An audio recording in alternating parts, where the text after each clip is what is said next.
Buenas tardes, todas y todos quienes nos acompañan en esta transmisión. A nombre de la Secretaría de Cultura, a través del Centro Nacional para la Preservación del Patrimonio Cultural Ferrocarrilero, les damos la más cordial bienvenida. El día de hoy tendremos la 10ª sesión del curso El ferrocarril en la historia de México.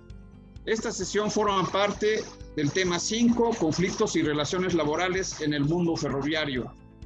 Y tendremos la participación del doctor Marcos Tonatiuh Águila y de la maestra Susana del Carmen Vázquez, quienes expondrán sus reflexiones sobre las resistencias y conflictos de los trabajadores ferrocarrileros en México durante el siglo XX. A continuación voy a leer la semblanza de nuestro primer docente invitado. Marcos Tonatiuh Águila Medina es profesor de la Universidad Autónoma Metropolitana desde hace más de 30 años, 20 de ellos en la UAM Xochimilco. Realizó sus estudios de licenciatura en la propia UAM, una maestría en Economía Política en la Universidad Nacional Autónoma de México y el doctorado en Historia en la Universidad de Texas, bajo la dirección del doctor Alan Knight. Realizó una estancia sabática en la Universidad de Oxford en el año 2004. El doctor Águila ha realizado una importante labor de investigación sobre la historiografía ferroviaria en nuestro país, específicamente en el estudio de los trabajadores ferrocarrileros. Ha publicado en colaboración con el doctor Jeffrey Bortz de la Universidad de Carolina del Norte, México y el mundo del trabajo, ensayos sobre trabajadores, líderes y gángsters, que forman parte de la colección del Centro de Documentación e Investigación Ferroviarias. Además, ha sido colaborador en diversos foros realizados por el Centro de Documentación, como seminarios y en nuestra revista Mirada Ferroviaria.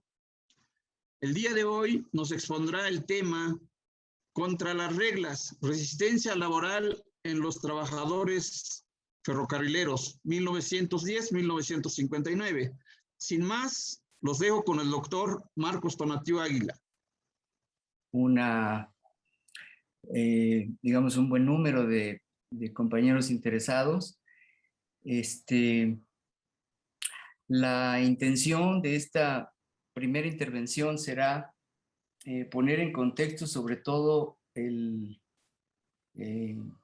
digamos, parte de la investigación que hemos venido realizando, como señalaba Patricio, el doctor Jeffrey Bortz y el que está al habla. Esperamos que Jeffrey se pueda conectar un poco más adelante y si no, tal vez al menos en las preguntas. Pero bueno, pues ya me puso en la tesitura de hablar por ambos. Y yo le pediría a, no sé a quién corresponda, de que si pone la presentación para dar una idea de cuál es no sé si abarca, sí, de estos pues avances en términos de lo que representa la resistencia laboral en el sector ferrocarrilero entre la revolución, y de hecho, digamos que hay que ponerlo en contexto un poquito antes, desde el porfiriato y hasta un gran momento de corte que fue el de 1958-59. Si pueden poner la primera ahí. Estos serían los 4 temas que pretendo abarcar, pero voy a concentrarme sobre todo en los 3 primeros, porque el cuarto pues ameritaría realmente una conferencia independiente, aunque pretendo abordar sobre todo el caso del gran líder ferrocarrilero que fue Demetrio Vallejo. Entonces, la primera idea es el hecho de que se ha discutido mucho más a la revolución como una revolución agraria, que sin duda lo fue, pero hay una suma de evidencias importante que indica que la Revolución Mexicana tuvo un componente obrero muy importante. Un trabajo pionero en ese sentido y que bajo esa sombrilla de alguna forma hemos venido trabajando el profesor Jeffrey Bortz y yo, es un trabajo detallado sobre la industria textil, sobre todo en la zona de Orizaba, Tlaxcala, Puebla. Yo por mi parte he hecho algún trabajo sobre el sector minero, aunque más concentrado en la época de la Gran Depresión, y ambos hemos emprendido la búsqueda por el tercer sector que menciono, que son los ferrocarriles, y pues lo que nos ha parecido interesante es que hay cierta convergencia pese a la dimensión distinta de cada uno de estos sectores. ¿Para qué? Para sostener la idea de que la Revolución Mexicana no solo fue agraria, sino fue también con un componente muy significativo de una rebelión pues más local, menos vistosa, pero muy relevante, que sería dentro de las fábricas y sectores industriales en distintas regiones del país. El punto que tocaré en el número 3 es un caso regional en el que hemos venido trabajando recientemente, que es el de Yucatán y los ferrocarriles unidos de Yucatán. Allí hemos publicado recientemente, en mayo, un artículo en una revista inglesa que se llama Labor History y que ayuda para, me permitió pensar en este título para la presentación de hoy, que le pusimos, el artículo en inglés dice Against the Rules, contra las reglas, y aquí un poco generalizando, digamos, contra sus reglas, distintas épocas, distintos lugares. Bueno, entonces, si quieres pasamos a las segundas, sin más, si no me voy a tardar un poco más. Bien, aquí está insistiendo en el punto del contexto de la revolución agraria y en particular, digamos, hablando de el trabajo pionero que habría que destacar. Está publicado está publicado en inglés, se llama Revolution Within the Revolution, que es justamente revolución dentro de la revolución, y esa es la idea que vamos a sostener como punto de partida de múltiples resistencias. Luego, si quieres la siguiente. Aquí estamos también destacando el hecho de que un personaje en sí, así como no solamente, digamos, el general tal o la batalla de no sé en qué momento, tal o tal, el ferrocarril como tal aparece como una suerte de protagonista muy, muy relevante en distintas áreas del país con relación a distintas características. Pongo acá vehículo de la propia revolución, de los ejércitos, objetivo militar, arma, a veces era lanzado como una suerte de bólido, e incluso símbolo de poder, ¿no? Y una característica que, aunque sea por unos años, pero que sin duda formó parte de, digamos, un momento de retraso para el proceso de organización sindical y de resistencia del sector, que fue la militarización sobre todo de los ferrocarriles nacionales, ¿sí? Pero sin haber llegado tampoco a esta lógica de militarización, pero incluso también en Yucatán, digamos, la función económica de los ferrocarriles era protegida, y eso básicamente significó para los ferrocarrileros durante los años de lo que se llamó los ferrocarriles constitucionalistas, la ausencia de toda posibilidad de organización directa digamos, de hacer huelgas, por ejemplo, ¿no? Básicamente se militarizó, y entonces armar una huelga en contra de un agente militar es traición, o sea, el riesgo de hacer huelgas en ese periodo, pues era un riesgo incluso de muerte, ¿no? Hay que decir también que la revolución significó una enorme violencia dentro de la infraestructura y las condiciones de continuidad o no del movimiento, tanto de carga como de pasaje. De pasaje, en muchos casos, básicamente desapareció.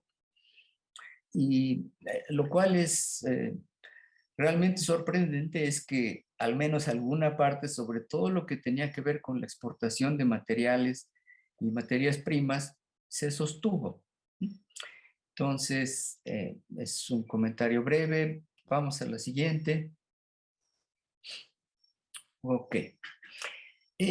Esta, tal vez me detengo un poquito más, y si quieren, no sé si se alcanza a leer bien, pero en todo caso yo lo voy a hacer. La intención es comparar las reglas expresadas como reglamentos de trabajo en un corte que empieza, o más bien en cortes bastante separados en el tiempo, que van a ser significativos.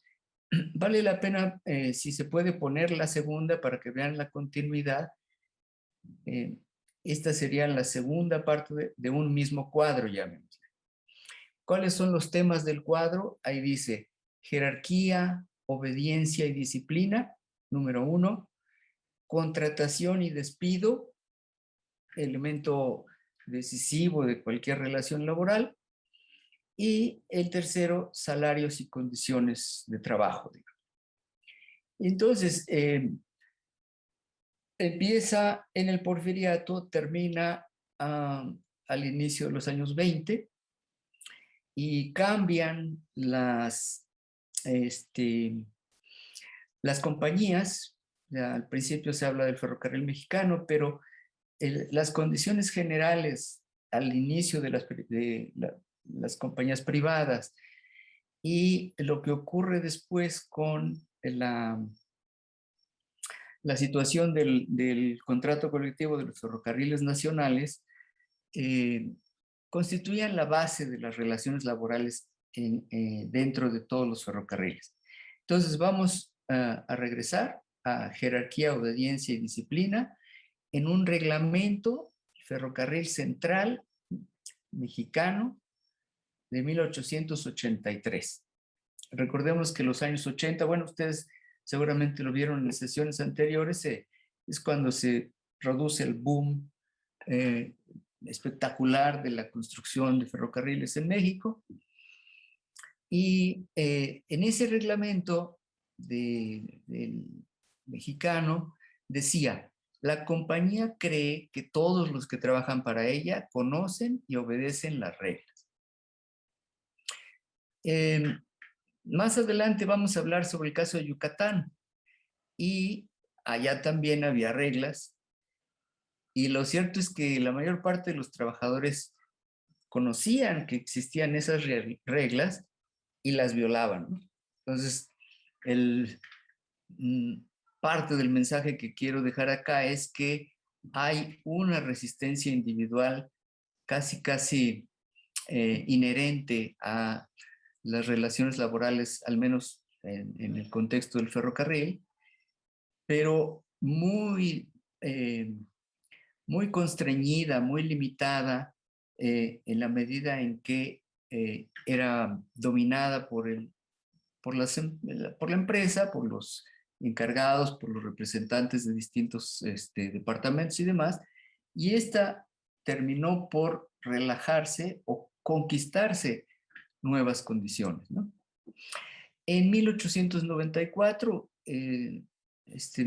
otro reglamento que dice, para los empleados dice: la obediencia implícita a las órdenes y la estricta economía en el uso de los insumos debe ser efectuada por todos los empleados. El solo hecho de que aparezca una reflexión de ese tipo quiere decir que no era tan perfecta la estricta economía, ¿no? Es Vox Populi que dentro de los estándares, o más bien de las condiciones, del estatus de trabajo, con frecuencia había pequeños hurtos y, digamos, consideraciones de que esto me puede ser útil o no, y a veces llevárselo, ¿no? La disciplina, añado un poco más adelante, estará en concordancia con el sistema de mérito y demérito. Ninguna marca de demérito será registrada en el récord de un conductor hasta que se disponga de un reporte completo por escrito. Ya hay un cambio ahí significativo, aparece algo, una especie de huella escrita, y habrá derecho de apelación. Eso es para 1909, poco antes de estallar la revolución. Voy rápidamente a retomar los puntos 2 y 3. En el momento, si se quiere, de menor participación del trabajador, debo añadir también que esto esencialmente se refiere a los trabajadores mexicanos, porque durante casi el porfiriato entero, lo que predominó es la organización por separado de los empleados extranjeros, de los trabajadores nacionales, y las condiciones, esto es, en general, las reglas para unos y otros eran muy diferentes, incluidos los salarios, etcétera. De ahí que recordemos las demandas de mexicanización de los puestos, el lenguaje en que estaban escritos los manuales, etcétera. Fue una demanda fundamental hacia fines del porfiriato por parte de los primeros gérmenes de organización sindical que, por otro lado, habían intentado copiar de los trabajadores extranjeros estas formas de alianza por oficio, por ocupación. Pero bueno, ¿cuál era el punto de la contratación? Todo trabajador que se encuentre bebiendo será despedido, ¿sí?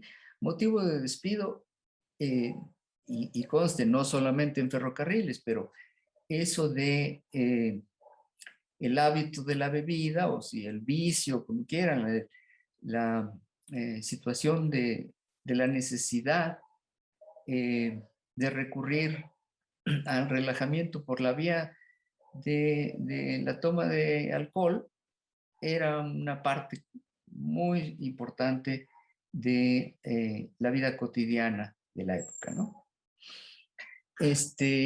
Más adelante podemos ver la diferencia, no lo voy a leer todo, pero vamos a pasar ya con la revolución a otra situación.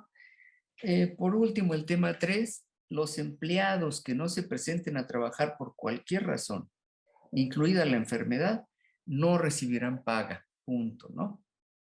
Ningún empleado podrá ausentarse de sus tareas sin permiso del jefe de sus tareas en su departamento. Ya en 1909, que no es poco tiempo, hay que decirlo, de 83 al 9, estamos hablando de 17 más 9, 20 y tantos años, ¿no? Dice, los salarios se fijan por ocupación y se hacen públicos. Se acepta el pago de horas, se reconoce el derecho de antigüedad para los ascensos, se reconoce a los comités de ajustes y se otorgan derechos por esa vía. Esto de los comités de ajustes ya es interesante que plantear cómo aparece desde el porfiriato, y luego continúa en los contratos colectivos posteriores.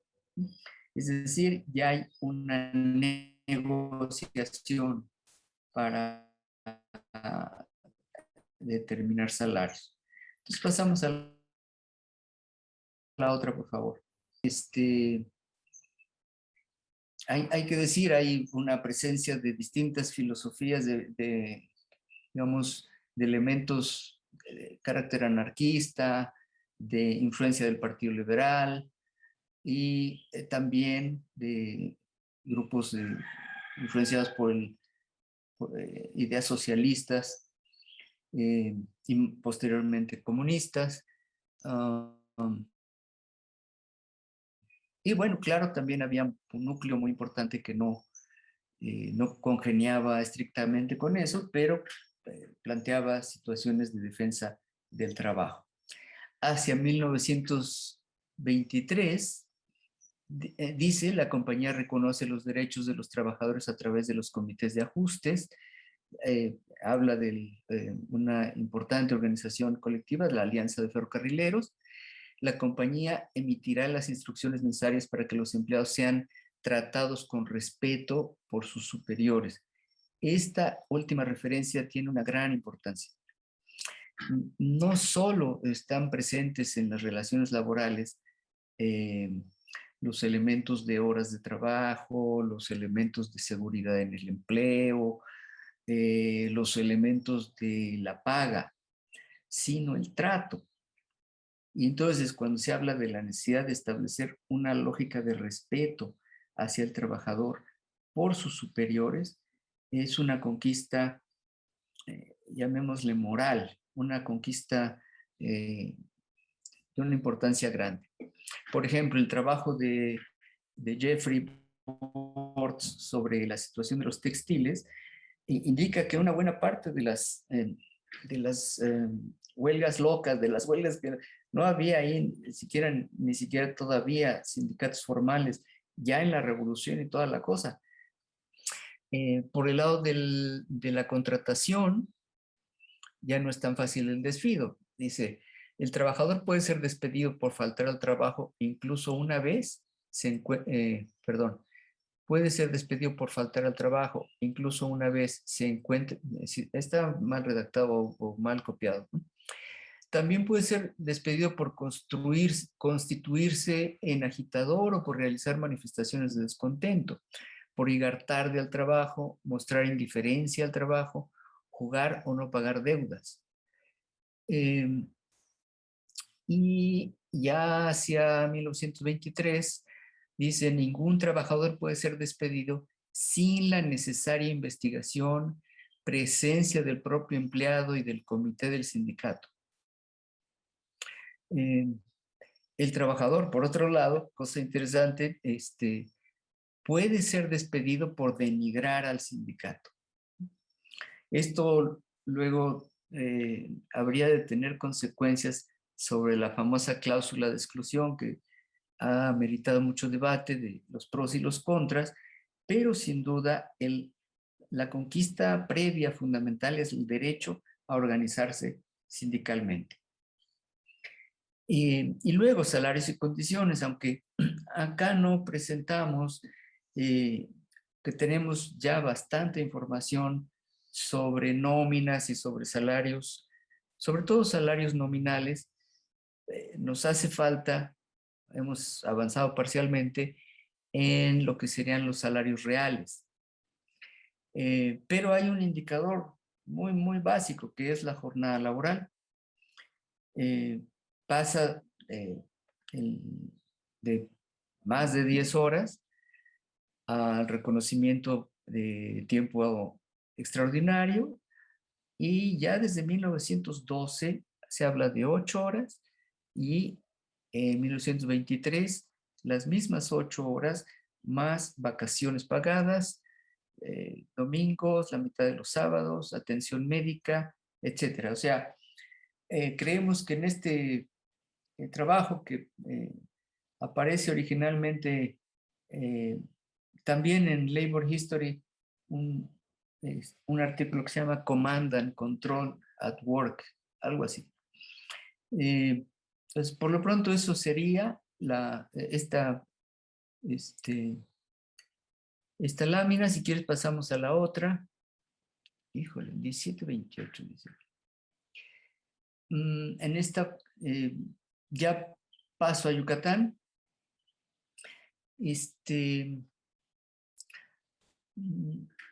Creo que vamos a irnos mejor. Bueno, menciono en general.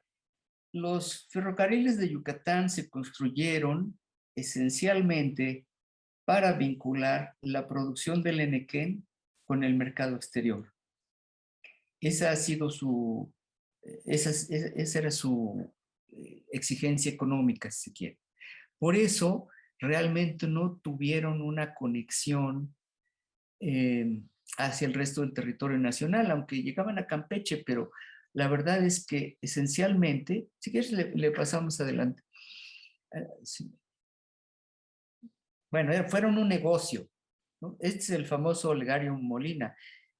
A veces para Yucatán se habla del oligariato como algo paralelo al porfiriato, y que entre otras cosas, Olegario Molina se metió al tema del ferrocarril como empresario y dice: el fin y el objeto de las vías férreas no es el crecimiento de las ciudades, sino los ferrocarriles, por el contrario, son los ferrocarriles, por el contrario, los que, facilitando comunicaciones, aminorando distancias y reduciendo los precios del transporte, despiertan la actividad y la energía de los individuos ante la perspectiva de las utilidades y lucros antes no esperados.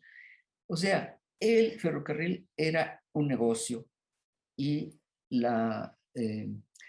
es un caso excepcional para América Latina porque resulta que en Yucatán no fueron directamente grupos extranjeros los que construyeron el ferrocarril, sino que fueron capitales nacionales, aunque también con préstamos y con tecnología extranjera, pero fueron esencialmente con un carácter nacional. Le pasamos, perdón.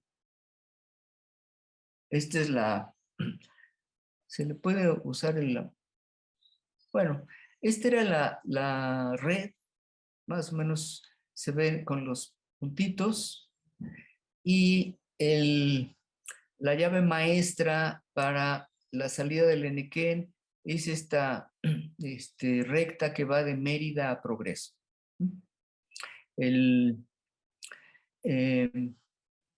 El puerto anterior que había ocupado cierta importancia es Cizal, incluso Celestún, pero el que hasta hoy día constituye la conexión fundamental hacia el mar es Progreso, que en parte podían ir hacia Cuba y luego, o sobre todo, hacia Nueva Orleans, ¿no? No lo voy a detallar, hay bastante información al respecto. Tal vez el texto sobre la revolución y que incluye parte de la discusión de los ferrocarriles probablemente más significativo es uno que se llama Revolución desde fuera, de un estadounidense que, bueno, por aquí lo tengo. Pasamos adelante. ¿Qué peculiaridades tenía Yucatán? Bueno, ahí la revolución, este es el autor, Joseph, y tenía una condición, digamos, de relativa paz. El mensaje general es que los ferrocarrileros de la época, los ferrocarriles fueron tomados, se puede decir, sin pedir permiso, ni mucho menos, con la llegada de Salvador Alvarado, y coincide, vamos a pasarle, perdón, hay una gráfica que permite decirlo, bueno, en el momento de máximo auge de los precios internacionales del Enequén. Entonces se puede decir que el constitucionalismo se financió en buena medida a partir de tanto el precio como el volumen de Enequén exportado, y pues habría, no hay estudios que yo conozca más detallados, pero es probable que una de las llaves del éxito militar del constitucionalismo haya estado justamente en esta tendencia económica. Pasamos a la que sigue.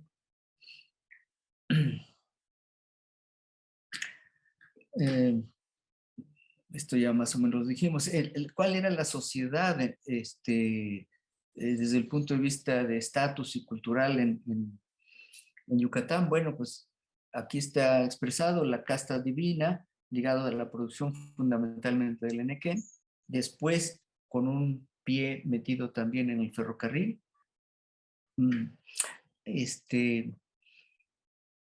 El auge llega a un límite. Entonces, una cosa que es interesante explorar son estas dos huelgas de 1911 y 1922 que ocurren bajo la dirección estatal de Alvarado, una, y de Carrillo Puerto la otra, una hacia el auge, otra en una situación mucho más delicada, y que, por cierto, hay un articulito nuestro que sale en Mirada Ferroviaria que hace un análisis sobre estas dos huelgas y que se llama justamente un paso adelante, dos pasos atrás. La huelga de 1911 fue un avance importante, el apoyo de Alvarado, se constituye un sindicato, etcétera, y la huelga de 22 tiene una situación muy diferente. Al revés, se divide el sindicato, hay despidos, en fin, ¿no? No voy a tener mucho tiempo, entonces mejor le sigo a ver qué más, hasta dónde podemos hablar. Lo que es la misma idea, adelante.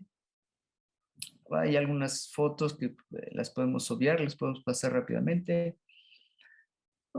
El contraste es interesante, el contraste de una sociedad extraordinariamente vertical y, por otro lado, una gran pobreza.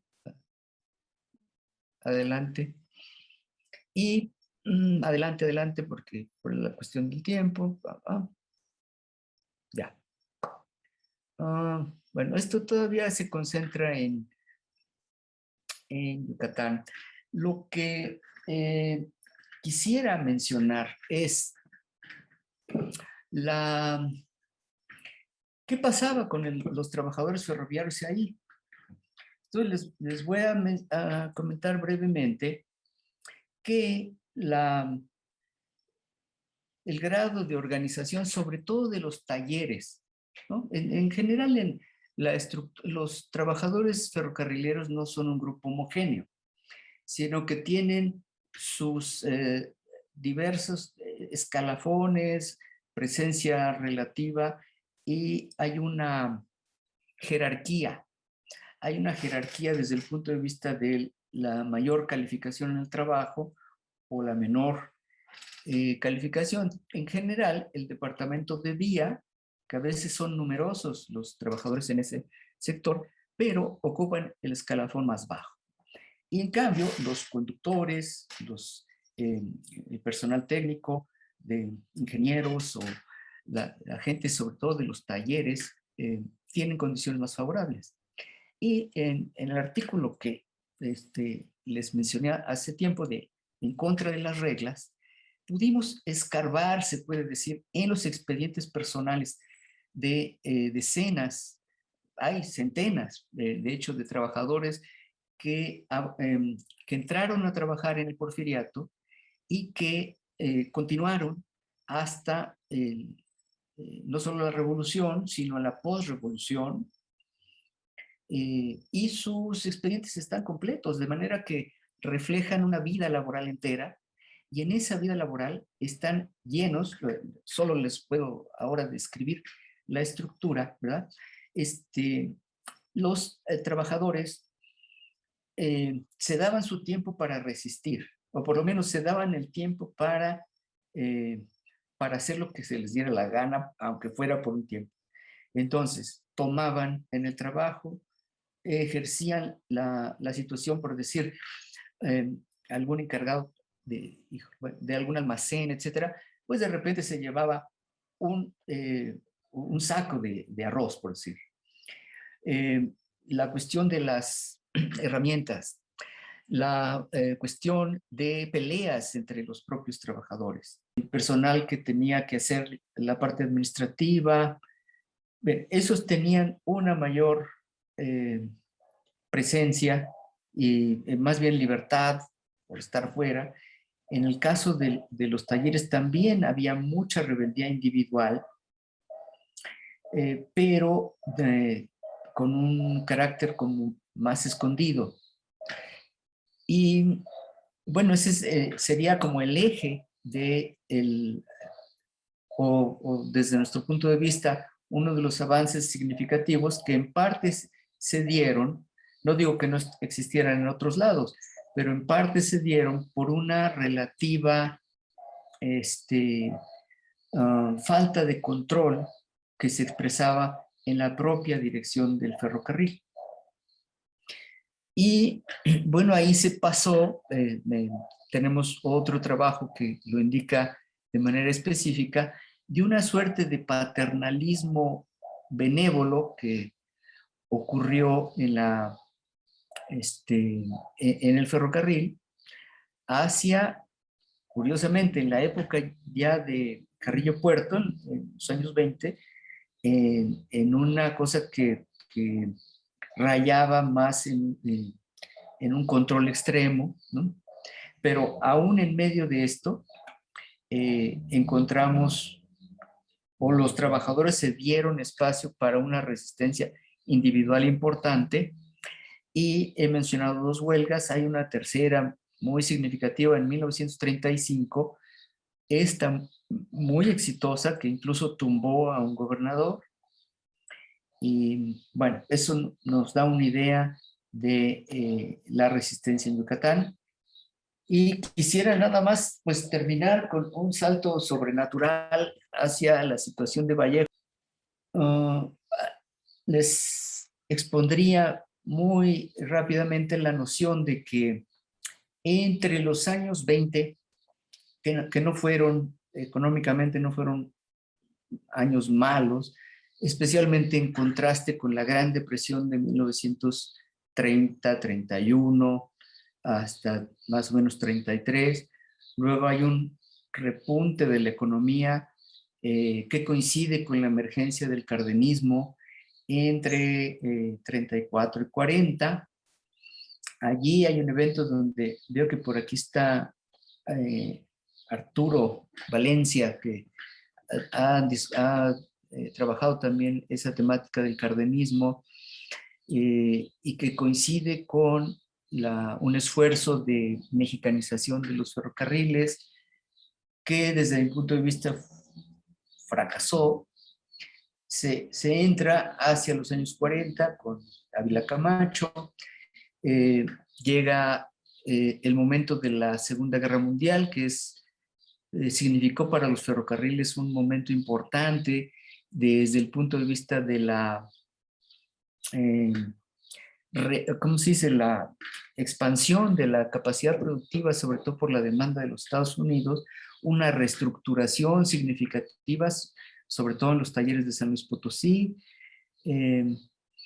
y paralelo con eso tenemos una tendencia dentro del sindicato, ya Sindicato Nacional de los Ferrocarriles Nacionales de México, que en parte es un producto de una decisión se puede decir desde arriba, pero también en parte con el consenso desde abajo, de formar algunos de los grandes sindicatos nacionales de industria que fueron en un momento dado el eje de la CTM, que serían el sindicato ferrocarrilero, el sindicato de los trabajadores petroleros, más adelante, el sindicato de los trabajadores metalúrgicos.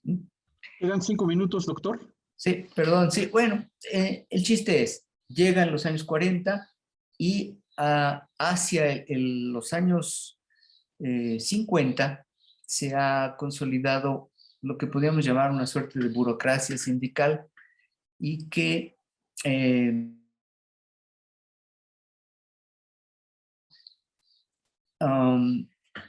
en la revisión de... Bueno, hay que decir, la palabra charrismo emerge justamente a partir de un líder dentro del sindicato ferrocarrilero, y se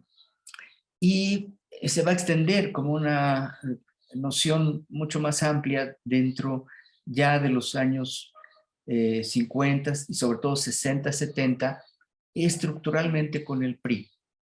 Pero hubo un momento de oposición y de resistencia extraordinario, tanto individual como colectiva, en la figura, entre otros, porque ese movimiento no puede ser de una sola persona, ¿verdad? De Demetrio Vallejo.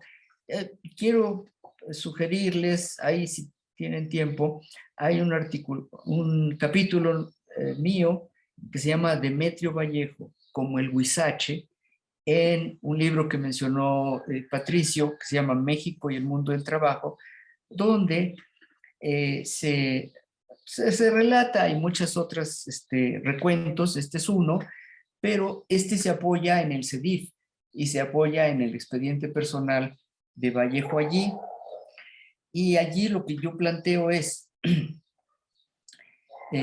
cómo en el caso de Vallejo, sus primeros esfuerzos digamos, de disputa y de...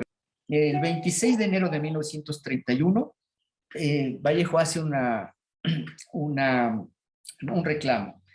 Es muy probable que esta sea una de las tantas importunas cartas que llegan a perturbar las grandes labores que tiene a su digno y exacto cargo, por lo cual me apresuro a suplicarle me dispense el mal que llegaría a ocasionar la presente, o sea, una carta.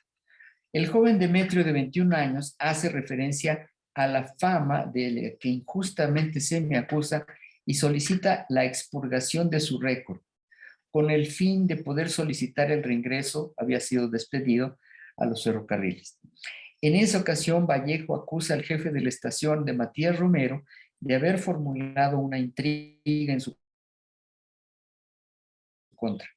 Rubrica su carta con un prolongado agradecimiento. No dudando del favor que espero de usted, me atrevo a adelantarme y a darle las más expresivas gracias por sus atenciones y que tenga sobre el particular y al mismo tiempo para suscribirme como su más y humilde y atento seguro servidor.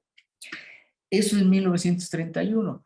Esto lo menciono porque llama la atención la característica, la estructura de estas cartas de petición que se repiten mucho.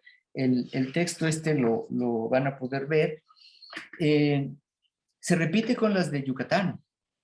Hay en muchas de las cartas que hemos encontrado ahí este patrón como de paternalismo benévolo. Pero es este mismo Vallejo el que llega a encabezar, ¿no?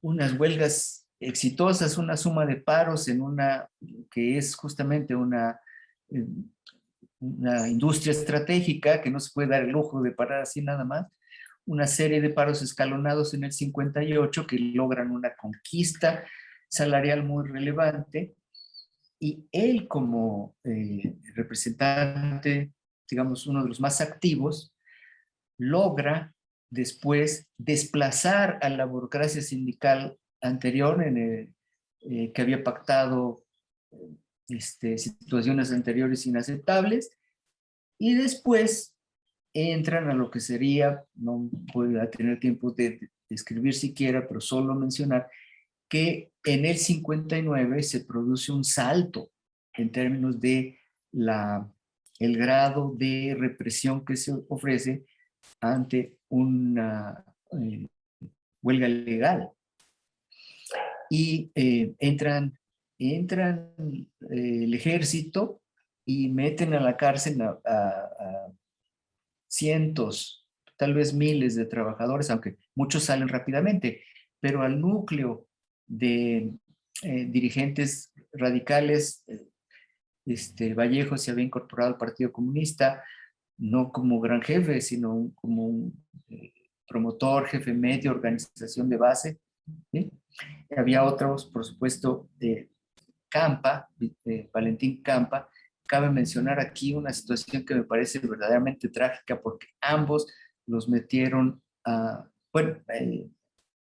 primero a Vallejo y a una suma de sus colaboradores, pero a Campa meses después. El caso es que estuvieron en prisión y por diferencias políticas entre ellos, pues prácticamente no se hablaron.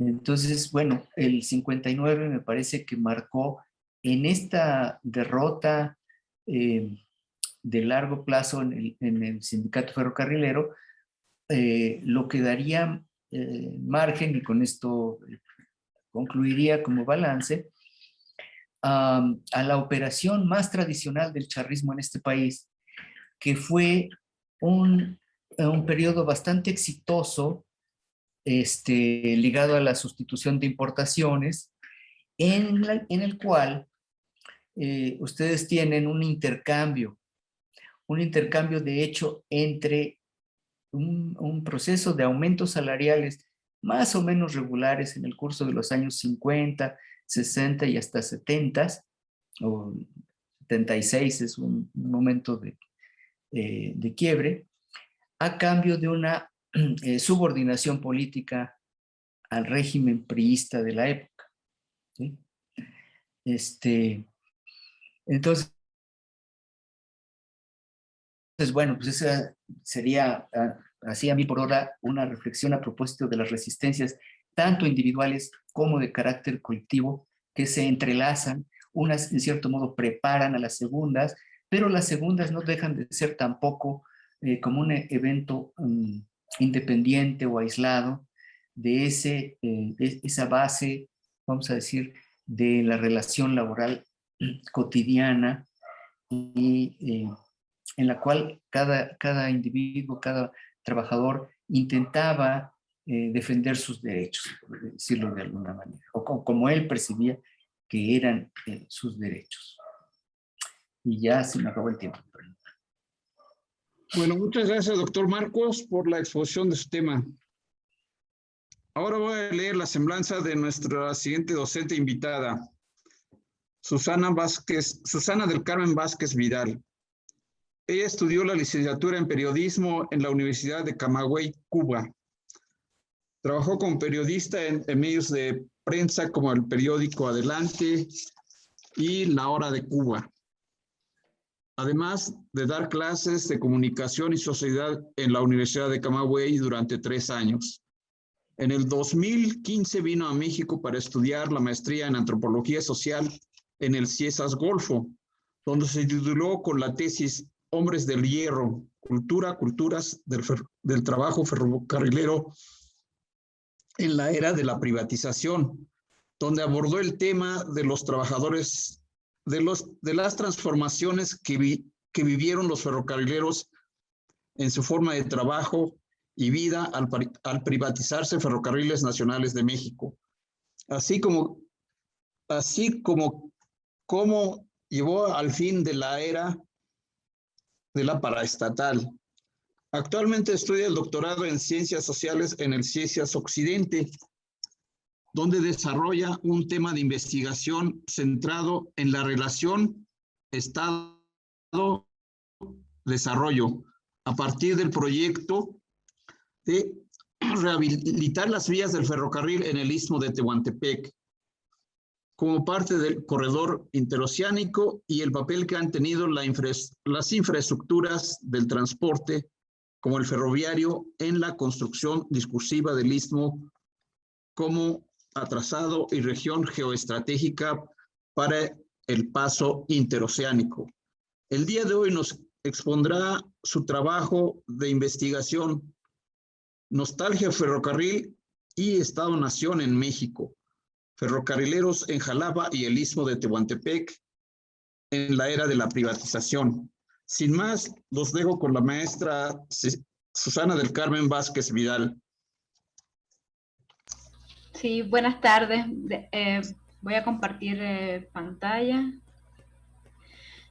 Bueno, primero, pues, muchas gracias por la invitación y agradezco mucho estar aquí para poderles compartir este tema que les traigo hoy, que en resumen es una mezcla de los trabajos que he estado haciendo durante la maestría y el doctorado.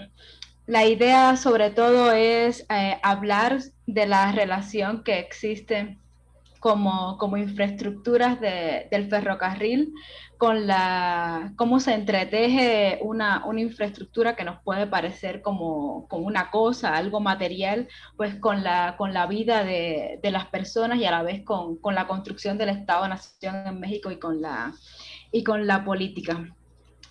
Primero les hablaré un poco de por qué el tema de las infraestructuras de transporte, verlo desde esta perspectiva, para luego irlo desarrollando a partir de cómo se privatizó el ferrocarril en México y las causas que tuvo un poco, no solo para los trabajadores, sino en la cotidianidad de la vida de las personas, sobre todo en las que llamadas ciudades como ferrocarrileras, en el caso de Matías Romero en el Istmo de Tehuantepec.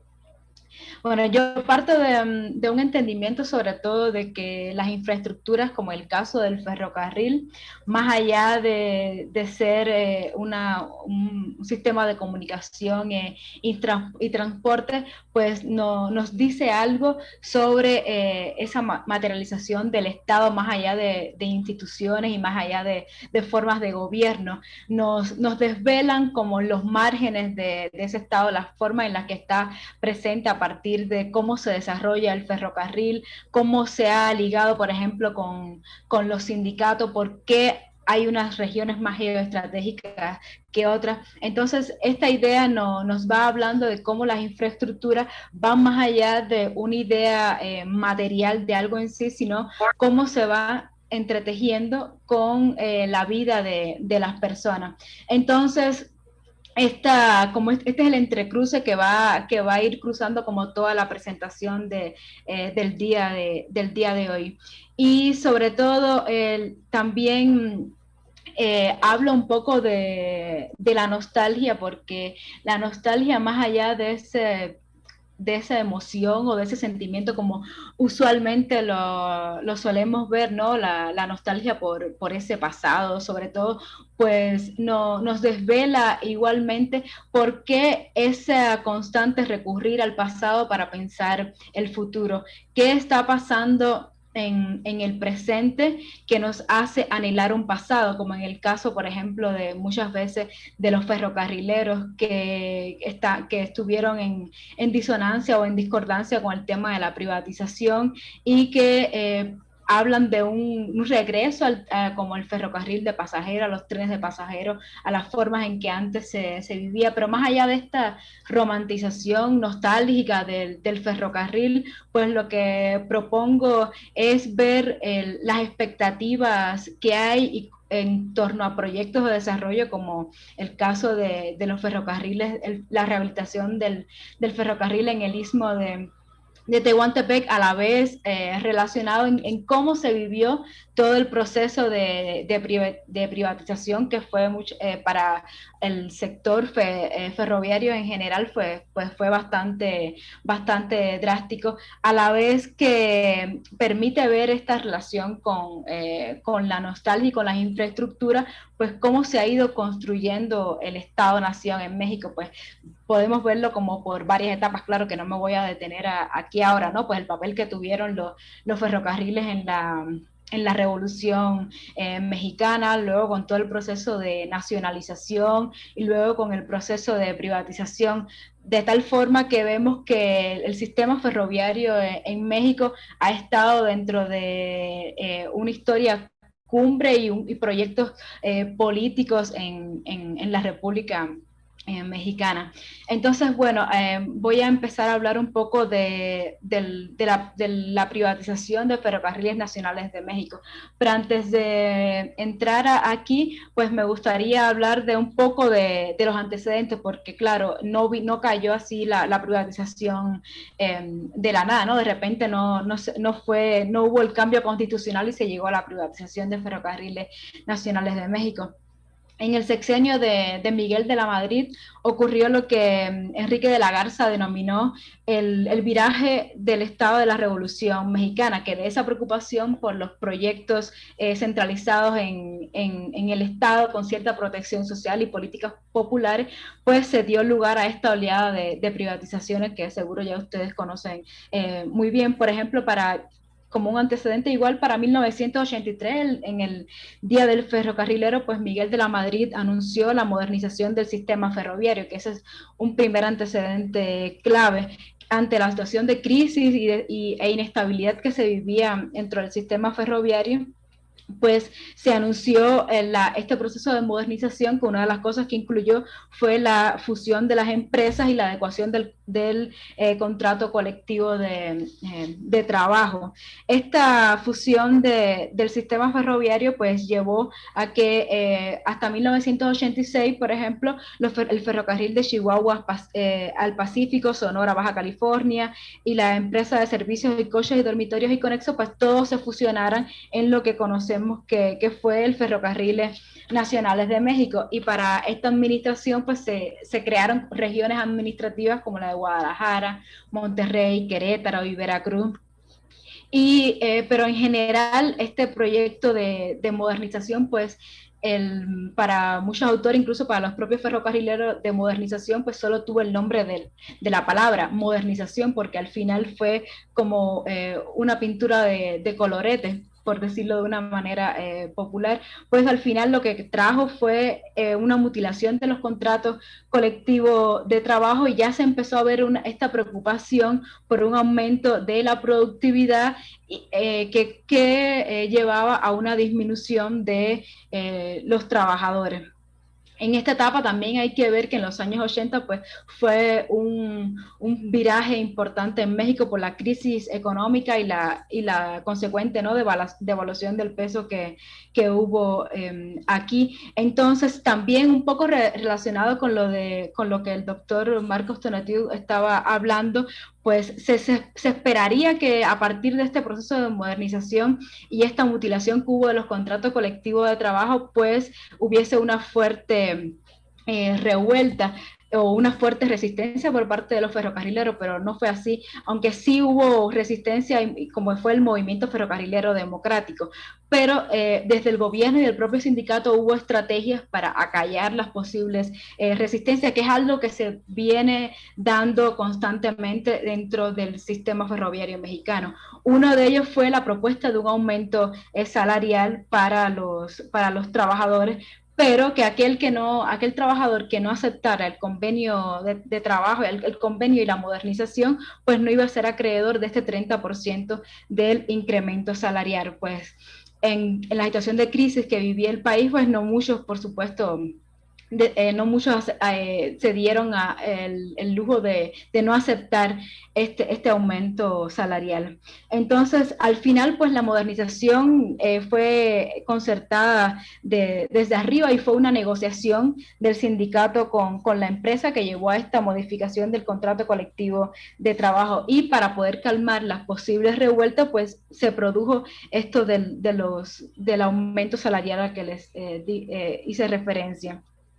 Desde esta época, de la década del 80, y con la llegada de Andrés Caso a la administración del ferrocarril, ya se empezó a iniciar un proceso de jubilación, pues sustentaban la idea de que productividad y avanzada edad pues no iban de la mano. En esta medida pues llevó a que de 79,000 casi 80,000 trabajadores que había aproximadamente en 1988, pues se quedaran prácticamente en 28.000 trabajadores. Y así fue constantemente, a partir de esta época, una serie de recortes laborales que hasta que fue, incluso se empezaron a incentivar los llamados retiros voluntarios.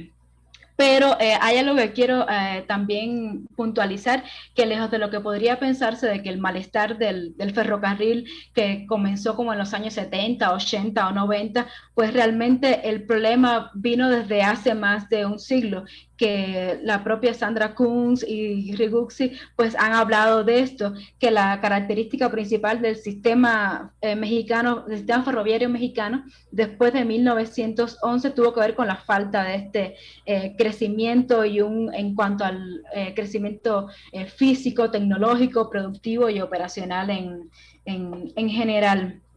Pero a pesar de todas, de que el sistema ferroviario mexicano iba mostrando series de pauperación y de malos manejos administrativos, pues la revista Ferronales, por ejemplo, seguía mostrando una cara totalmente optimista del sistema ferroviario, y donde se hablaba de la modernización, de todo de todo el cambio tecnológico que iba a venir, del aumento salarial, pero como les digo, de esto solo quedó pues prácticamente un maquillaje. Ya pasando a la parte de la privatización en sí de Ferrocarriles Nacionales de México, pues como saben, durante la presidencia de Ernesto Zedillo se aprobó la modificación del artículo, la modificación al cuarto párrafo del artículo 28 constitucional, donde los ferrocarriles, de ser un área estratégica, pasaron a ser un área prioritaria, lo que dio paso a todo el sistema de concesiones y de privatización del ferrocarril mexicano, que este proceso se vio con una drástica aceleración a partir de la crisis económica que ya venía viviendo México, y sobre todo a finales de los años 90, por la caída del peso. También a cambio de este proceso de privatización, pues se esperaba de que el gobierno recibiera 22 billones de dólares, no solo por lo de los ferrocarriles, sino por Teléfonos de México y todo el sistema de todas las demás privatizaciones que hubo en esos años en México. El proceso de concesiones en México se fue dando del sistema ferroviario, no fue tampoco de la noche a la mañana, fue un proceso lento y que concluyó aproximadamente en 1997, pero desde antes ya la empresa comenzaba a prescindir de los trabajadores mediante retiros voluntarios, liquidaciones y jubilaciones. Para poder realizar la privatización, pues uno de los primeros pasos fue dividir el ferrocarril por regiones: Ferrocarril del Noreste, Ferrocarril Pacífico Norte, Ferrocarril del Sureste, Terminal del Valle de México, y en las líneas cortas como Ferrocarril Chihuahua Pacífico. En el caso del Ferrocarril del Noreste fue ganado por la empresa Transporte Ferroviario Mexicano, que luego en el año 2005 pasó su parte concesionada a Kansas City Southern de México. Entonces, lo que fue el ferrocarril del Noreste, conocido como la joya de la corona por la gran conectividad que tenía que tiene con el país, conecta una parte considerable del sur, centro y norte de México. Estas concesiones hechas al sistema ferroviario establecían que los derechos de los trabajadores activos, jubilados y pensionados no se verían afectados. Se decía que los trabajadores no iban a ser afectados. Sin embargo, ocurrió todo lo contrario. Por ejemplo, el contrato colectivo de trabajo de 1996 tenía 3.045 cláusulas, y ya para el año 98 pues solo tenía 208 cláusulas. Cuando se dio la presentación y el anuncio de la privatización de Ferrocarriles Nacionales de México, pues se circuló un folleto que hablaba de la fuerte alianza entre el Estado y los ferrocarrileros, donde aparecían diferentes discursos pronunciados ese día. Por ejemplo, el de Víctor Flores Morales, secretario nacional del sindicato, hablaba de los beneficios que traería la modernización a partir de la privatización, lo que al final resultó una verdad a medias. Por ejemplo, se hablaba mucho de la creación de nuevos empleos, de que aumentaría la velocidad de los trenes. Sin embargo, no hubo nuevos empleos, lo que hicieron fue disminuir la anhelada velocidad, pues solo se vio realmente en el norte del país, pues en la zona sur o en la zona oriental, pues muchas veces por las pendientes elevadas, por el sistema montañoso, lleva a que los trenes no puedan exceder los 25 kilómetros por hora. Y algo que si bien sí ha aumentado la velocidad de los trenes, también es el hecho de que no haya trenes de pasajeros, que como saben, pues tienen prioridad en la vía, y al no existir, pues por supuesto que los trenes de carga pueden también ir más rápido. El tema de la privatización del ferrocarril sigue siendo un tema complejo y con opiniones divididas y contradictorias en sentido general. Para unos fue un problema administrativo donde la culpa cae sobre todo en un mal manejo de la empresa Ferrocarriles Nacionales de México, con jefes corruptos que se despreocupaban por las condiciones del ferrocarril. Para otros, la culpa recayó sobre todo en los trabajadores por la forma en que el mismo viajaban borrachos, hacían su trabajo muchas veces en condiciones de alcoholismo, se robaban piezas. Es alguna de las ideas en que recae algunas veces la culpa de esta privatización del ferrocarril. Sin embargo, por otra parte, el problema recae en el gobierno, de que el ferrocarril llegó a esta debacle pues porque por un mal manejo del gobierno. Sin embargo, más allá de esta situación de hallar culpables, de decir quién tiene la culpa de algo, hay algo que es innegable, y es de lo que les decía un poco al inicio, el sistema depauperado con el que ya venía el sistema ferroviario mexicano. Por ejemplo, hacia fines de la década del 70, se contaban en el país con 833 locomotoras, de las cuales se encontraban fuera de servicio 174, y el 22.4% de la flota ferroviaria tenía más de 20 años de actividad. La situación física de las locomotoras produjo 3.878 fallas en camino solo en el año 1979. Esto es para que tengan una idea de cómo fue el sistema ferroviario mexicano decayendo poco a poco. Todos los ferrocarrileros mexicanos durante la privatización pues fueron liquidados, pero solo unos pocos al final contaron con la suerte de ser contratados. Los trabajadores que tenían más de 25 años en el caso de los hombres y más de 20 por las mujeres fueron jubilados, y algunos y otros pues volvieron a ser contratados. De 120,000 trabajadores activos que existía en Ferrocarriles Nacionales de México, quedaron aproximadamente casi 53,000 personas jubiladas, y el resto, pues como ya les dije, fue liquidado. En una de las cuestiones también que se decía, sobre todo por el líder sindical Víctor Flores Morales, era que el gobierno se había olvidado de los ferrocarrileros, lo que dejaba en manos del gobierno entonces como toda la culpabilidad de la privatización, sin entender toda la complejidad que existía, incluyendo en el sindicato que tuvo que ver en toda la privatización del ferrocarrilero, del sistema ferroviario mexicano.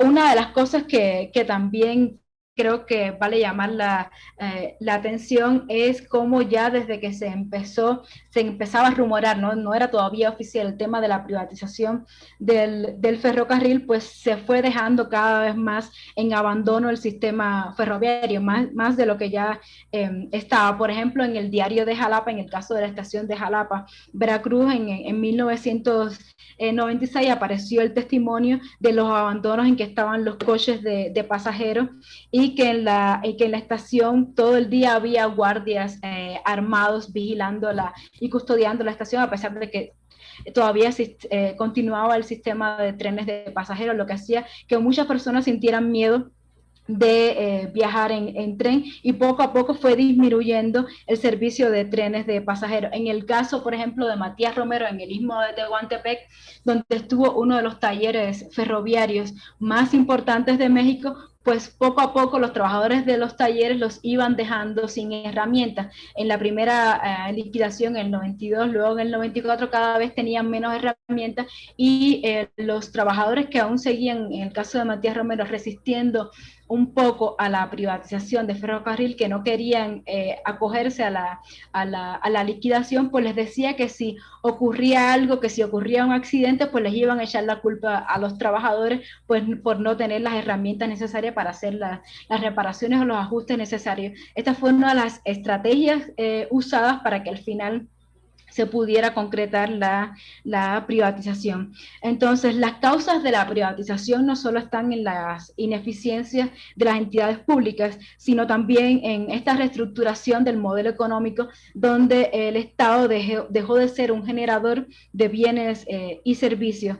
En el caso del ferrocarril, privatizar en términos formales significó ofrecer concesiones a empresas privadas por un plazo renovable de 50 años para construir, operar, conservar y rehabilitar las vías férreas. La posición del sindicato de ferrocarrileros pues, fue de total aprobación de la privatización. En el caso, por ejemplo, al contrario de como pasó con Telmex, de que sí hubo una mayor resistencia por el propio sindicato. A pesar de todas las promesas de empleos que hubo para los ferrocarrileros, les voy a citar un caso, por ejemplo, el de TFM, que fue que la concesionaria del ferrocarril del noreste solo contrató a 4.000 trabajadores de los 8.700 que había en esta línea. Y en el caso del ferrocarril del Istmo de Tehuantepec, que no entró en la concesión, que aún sigue siendo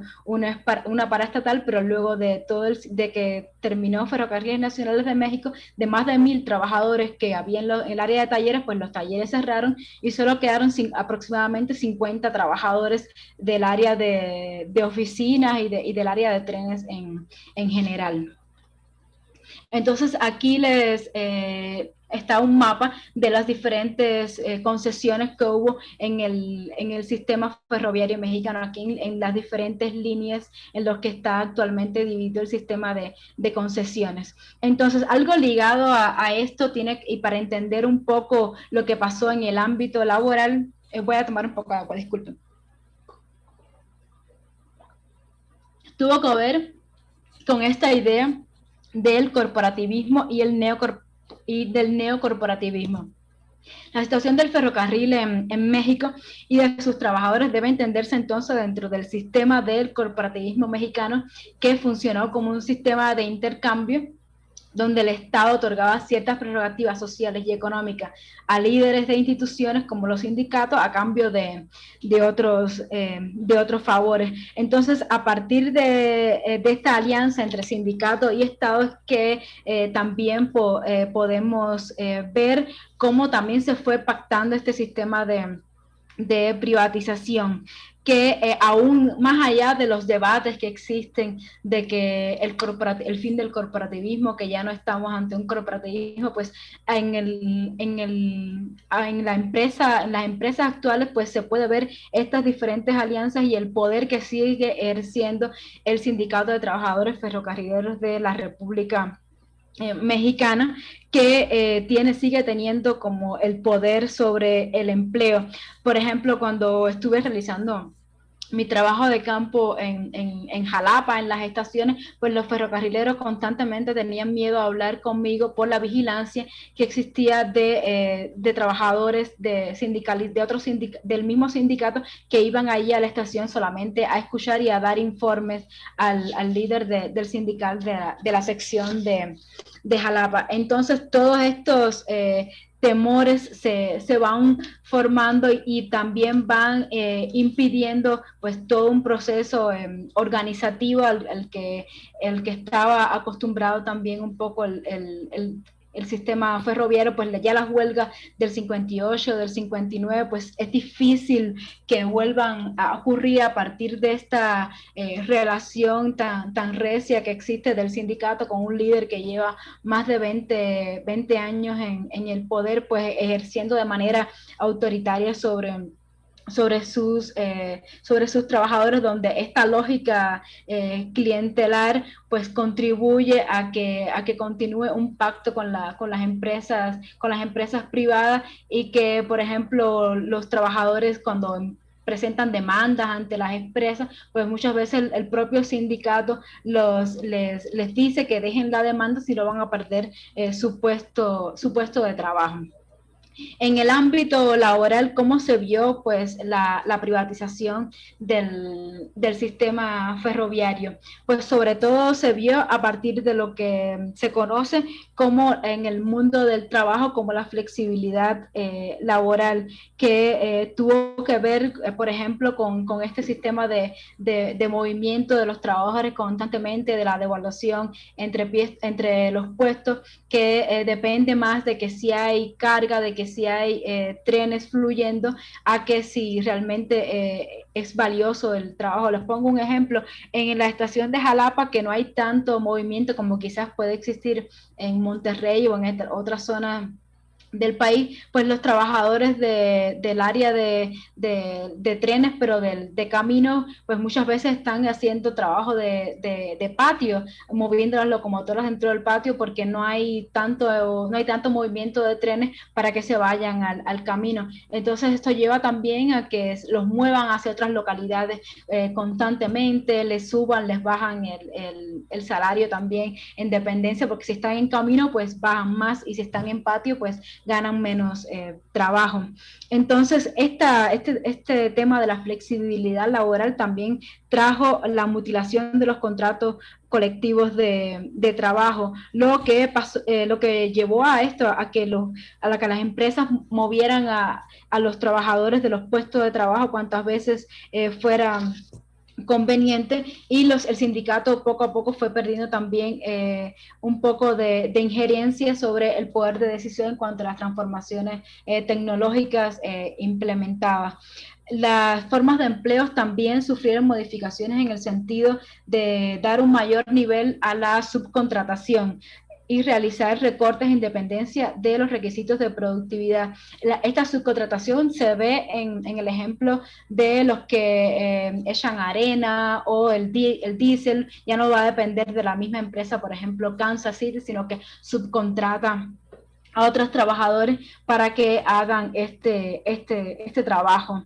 En el caso de la mutilación, por ejemplo, de los contratos colectivos de trabajo, una de las cuestiones que se veía en el contrato colectivo anterior con FNM era el derecho al reingreso si cometía alguna falta grave, que como accidentes incluso, o beber alcohol o robar diésel, podía ser reincorporado. Incluso se le borraban, hasta si mostraba un buen comportamiento, hasta se le podía borrar esta falla del expediente. Sin embargo, en el contrato colectivo de Kansas City, uno de los requisitos básicos es que para ingresar a la empresa no debe haber sido despedido de esta. Entonces, una de las cuestiones que más sobre todo afectó en el caso particular del sistema ferroviario es cómo el sindicato aceptó también con pasividad toda la reestructuración laboral, y no hubo una resistencia oficial ni consulta previa con los trabajadores. La decisión fue tomada de manera arbitraria a la privatización del sistema ferroviario. Entonces, esto también da una idea de esto que les hablaba del neocorporativismo, que fue de una total alianza entre la empresa y sindicato. De hecho, varios de los discursos de los líderes sindicales en diferentes ciudades es que la empresa camina en alianza con el sindicato. Otra de las opciones que se vio en cuanto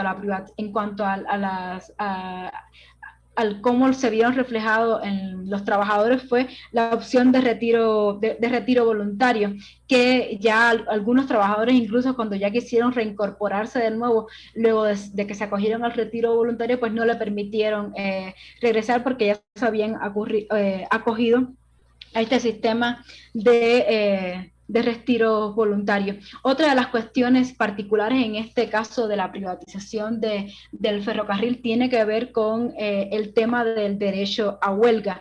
En los nuevos estatutos sindicales aparece que no puede ir a huelga una sede local del sindicato o los trabajadores en particular, ¿no? Sino que solo puede ir a huelga pues el sindicato nacional en general. Entonces, uno de los puntos que está marcado en los estatutos actuales.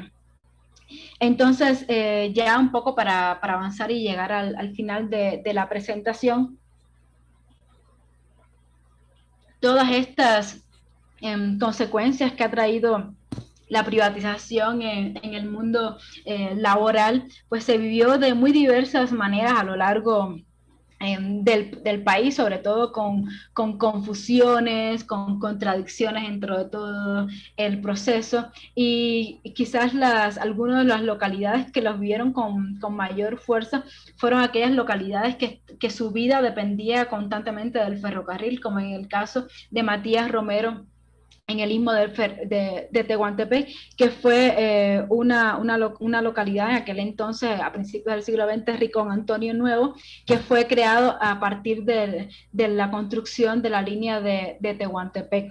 Y en este caso, toda la ciudad, la urbanización, todo el sistema de alcantarillado, el sistema eléctrico fue construido a partir del ferrocarril por toda la necesidad de urbanización que existía. Pues en Matías Romero, por ejemplo, se instaló uno de los talleres principales porque era un punto estratégico en el istmo de Tehuantepec, está situado en el medio entre Salina Cruz y Coatzacoalco, y allí las máquinas podían ser abastecidas de agua y demás podían ser reparadas, además por el clima que había en ese entonces, que era más agradable que en otras zonas como Juchitán, por ejemplo. Entonces, de esta vida acompañada por el ferrocarril, que cambió toda la regulación económica del sistema en el istmo de Tehuantepec, hubo mayor conexión con Juchitán, las ventas, muchas mujeres vendían encima en los trenes o en las estaciones, pues hubo todo un flujo comercial que dependía del ferrocarril. Pues con la privatización se vio pausado y detenido. Algunos trabajadores aquí en Matías Romero se suicidaron, otros tuvieron que emigrar porque era bien fuerte, el recorte laboral fue bien fuerte. Ya les decía que de 1,000 trabajadores pues prácticamente solo quedaron 50. Además, ver que como en este caso no fue privatizado, pues simplemente se convirtió en 1999 en la paraestatal Ferrocarril del Istmo de Tehuantepec, pues tampoco hubo muchas contrataciones también por este motivo. Entonces, en este caso, la paraestatal Ferrocarril del Istmo de Tehuantepec, pues el papel principal, como no tiene locomotoras, no cuenta con trenes, estar derecho de paso, sobre todo a Ferromex, aunque ahora con el proyecto actual de desarrollo y modernización de las vías del ferrocarril, pues hay otras pretensiones que tienen que ver con un desarrollo y con unas expectativas del transporte de carga. Pero aquí quiero llegar. Parte de las expectativas y de esta nostalgia que existe por el regreso del tren de pasajeros tiene que ver con la situación actual. Pues Matías Romero y varias ciudades en el istmo de Tehuantepec pues fueron decayendo poco a poco dentro de su vida económica, comercial, y también se fue incrementando la violencia. No quiero decir con esto que por la privatización del ferrocarril pues todo se vino abajo, sino que cómo sí influyó en las transformaciones y cómo se vive en estos momentos con un nivel de incertidumbre y de violencia y de pérdida laboral. Y al existir un proyecto actual como el de rehabilitación de las vías del ferrocarril y de modernización, pues provoca que las personas muchas veces tengan la expectativa de que la vida será igual en los años 50, 60, 70, 80, donde había un flujo de trenes de pasajeros. Y esta romantización por el pasado, porque tampoco, claro, vamos a pensar de que todo estaba bien y era color de rosa antes, pues lo que nos lleva a pensar es en la situación actual que se vive, donde incluso en el propio sindicato de trabajadores, pues ya se habla de que para ingresar a los nuevos empleos que se van a ofrecer por esto de la rehabilitación de las vías del ferrocarril, pues algunos trabajadores han tenido que pagar para poder ser reinsertados, que forma parte dentro de estas políticas corruptas que se viven dentro del sindicato. Y esta situación llevó, por ejemplo, a un grupo de jubilados a bloquear las vías del ferrocarril en el año 2019. Y algo curioso es que hacían referencia y que su propio movimiento se llamaba Demetrio Vallejo y que hacían referencia a la época de Demetrio Vallejo, a pesar de que muchos de ellos no lo vivieron, pero era este deseo de resarcir las deudas que existen con los ferrocarrileros. Claro, este bloqueo de las vías pues no trascendió, sobre todo lo que pedían era participar en el proceso de rehabilitación de las vías del ferrocarril y que sus familias pudieran tener pues un empleo. Sin embargo, hasta ahora esto en esta región y con el proyecto actual pues no se ha visto una gran opción de empleo para los ferrocarrileros que viven aquí. Entonces, hasta aquí lo que he querido hablar y lo que he tratado de entretejer es cómo no podemos ver como un hecho aislado la idea de cómo se conectan una infraestructura como el ferrocarril, que lo podemos pasar, lo podemos ver como donde se viajaban de trenes de pasajeros de un lugar a otro, donde donde hay trenes de carga, como más allá de ser esta estructura física que nos acompaña y que da empleo y transporta mercancías, como también está relacionado con relaciones políticas, relaciones de poder, esta construcción del Estado-nación con esta idea de conectar todo el país a partir del sistema ferroviario, y que también tiene una relación emocional con la vida de las personas, más allá de verlo como con una idea del recuerdo bonito, sino o de cómo vivimos antes, sino cómo se vive el presente a partir de cierta romantización del pasado, pero que nos visibiliza toda la incertidumbre laboral que generó toda la privatización del sistema ferroviario, el recorte que hubo de los contratos colectivos de trabajo, y que por eso en parte también esa añoranza por un futuro ferroviario donde haya trenes de pasajeros y que incluyan un viaje económico y barato, lo que lo veo muy difícil en las circunstancias actuales, pero bueno, hay que esperar a que se desarrolle el proyecto, a ver qué pasa en realidad. Entonces, bueno, hasta aquí mi presentación.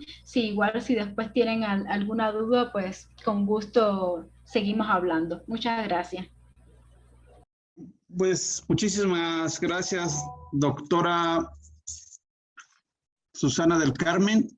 Le agradecemos mucho su capacidad de síntesis para que nos dé una buena cantidad de tiempo para las preguntas y las respuestas para nuestros dos profesores invitados. Y bueno, antes de hacer las preguntas a nuestros profesores, bueno, yo le pregunto, bueno, hace unos momentos se integró a la mesa el doctor Jeffrey Bortz.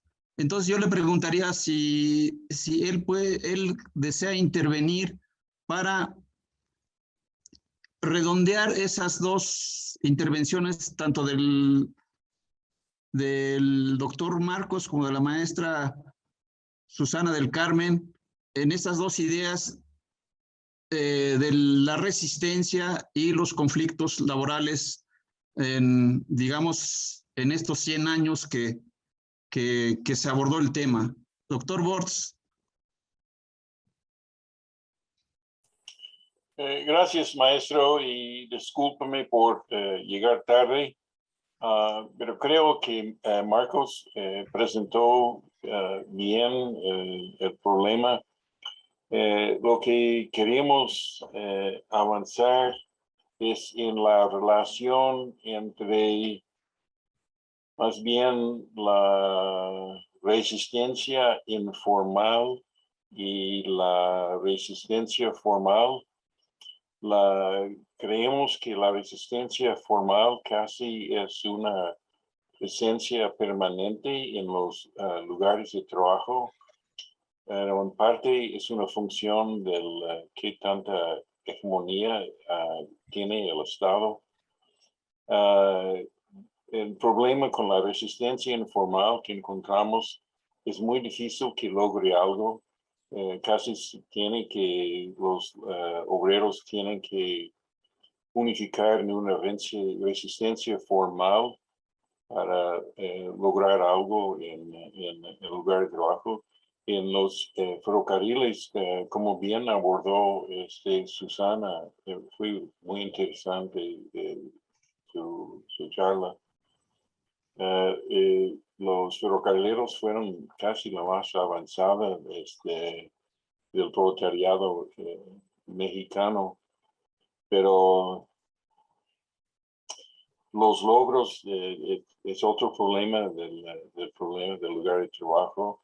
Los logros de los ferrocarrileros se vino abajo por el neoliberalismo y bueno, no sé, aparte de nuestro trabajo, pero es obvio que en el momento que vivimos es probable que nuevas formas de organización se requiere para avanzar. Ahí lo dejo, maestro. Gracias, maestro. Gracias, doctor Bortz. Pues entonces pasamos a la sesión de preguntas. Hay una primera pregunta que viene de Patricia Palacios.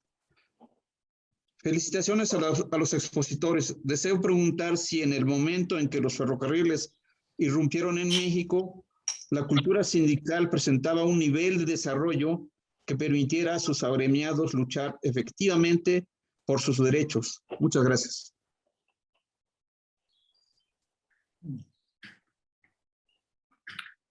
Doctor Marcos, maestra Susana. Le toca a Jeff. Gracias. A ver, doctor Jeffrey. Sí.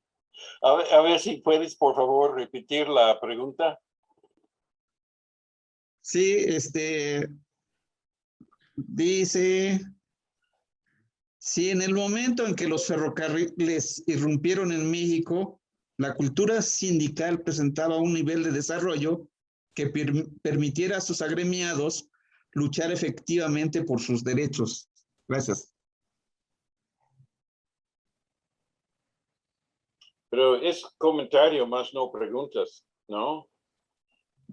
No, sí es una pregunta. Pero aquí está el problema. Bueno, esa es opinión mía. Los derechos en el sistema capitalista pertenecen a los capitalistas. No hay inmanentemente derechos de los trabajadores más de lo que ellos mismos consiguen en las luchas, que sean individuales o que sean colectivas. Lo que es impresionante en el mundo ferrocarrilero era la capacidad del neoliberalismo de echar para atrás, casi como describió bien Susana, todos los logros no solo de los ferrocarrileros, pero la capacidad de este sector de conseguir logros para los demás sectores de los trabajadores. Eso, a diferente manera, lo mismo se ha vivido en Estados Unidos. Por eso yo creo que fue impresionante lo que lograron los ferrocarrileros, pero a mi gusto todo se echó para atrás.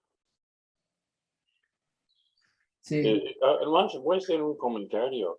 El alcance del neoliberalismo,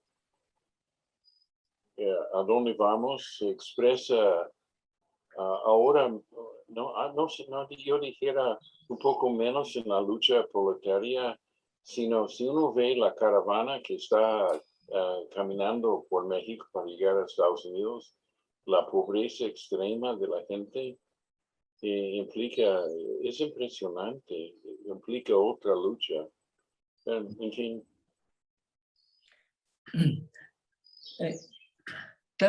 Tal vez añadir un comentario. Me parece que el grado de organización que alcanzaron en sus orígenes los trabajadores de cierto nivel de calificación dentro de ferrocarriles tenía que ver con su escasez relativa. Que eso lo vemos con cierta claridad en el caso de Yucatán. La compañera Susana decía cómo muchos de los despidos contemporáneos pues han llegado al extremo de no poder volver a trabajar, punto, si te despidieron. Ese artículo que se mencionó en el contrato colectivo me parece verdaderamente fatal. Lo que nosotros encontramos en el caso de Yucatán es que con cierta frecuencia se castigaba al trabajador que cometió una falta por 1 día, 2 días, 3 días, y luego regresaba. Y en el caso ya en los años 20, con la caída del precio del Enequén y las dificultades económicas del ferrocarril, muchos trabajadores salieron y trabajaron en otras cosas durante años. A veces, no sé, hay varios casos en que después de 10 años regresaban al ferrocarril, los contrataban, aunque fuera en puestos de menor jerarquía.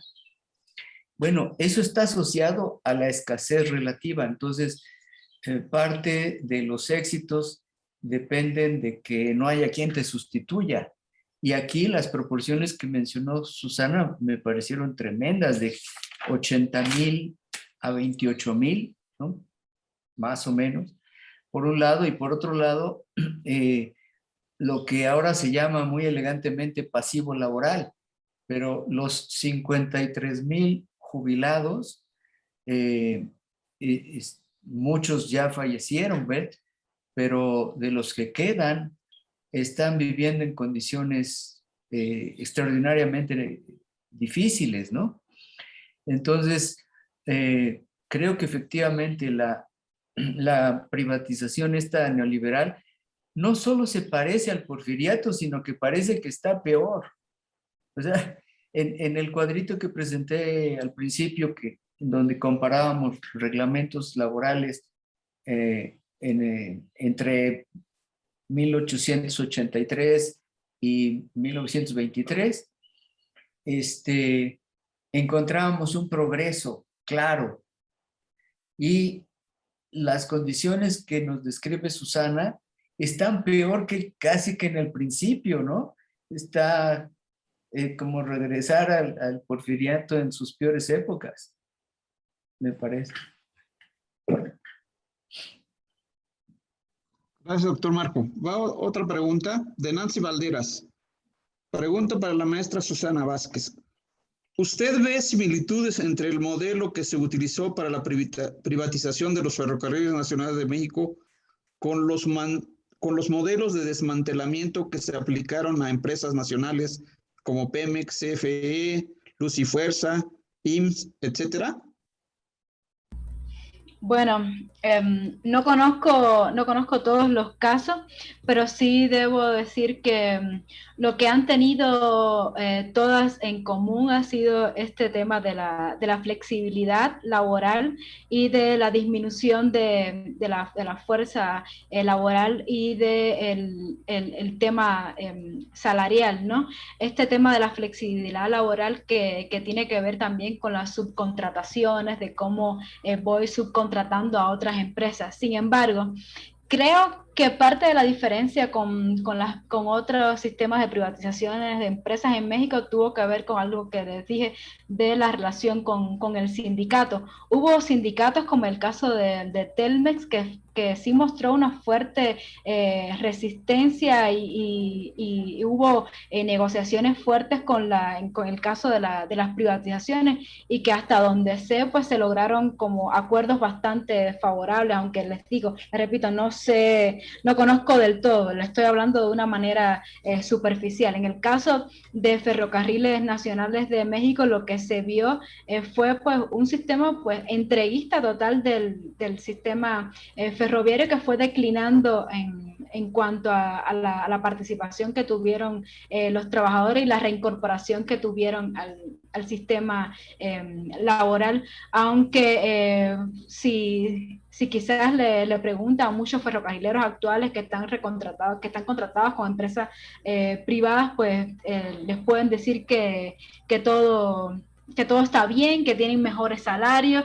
Sin embargo, en la práctica, pues lo que se ha visto, sobre todo con esta mutilación de los contratos colectivos de trabajo y esta falta de libertad y sobre todo, el trabajador se vuelve cada vez más un ser prescindible, que puedes lo mismo ser movido hasta a otras áreas de trabajo o simplemente si no hay mucho movimiento de carga, pues simplemente ya prescinden de ti y pasas a estar en espera de nuevo a un sistema de trabajo. Espero que haya sido respondida la pregunta.